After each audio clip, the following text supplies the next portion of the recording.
In this video, we're going to talk about some addition facts. So you might have a problem like this one that says fill in the missing number.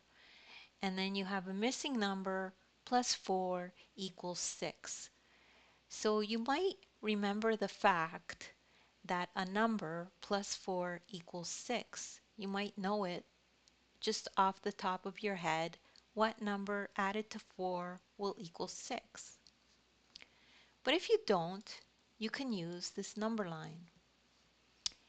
And you can imagine yourself standing at 4 on the number line and then advancing until you hit 6.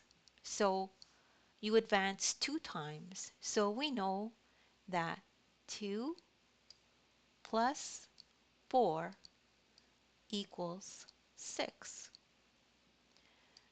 So there's several ways to solve this problem. You can just remember that 2 is the number that adds to 4 to make 6. Or you can picture yourself on this number line advancing till you hit 6, and then you'll know the missing number is 2. Another method to do this is to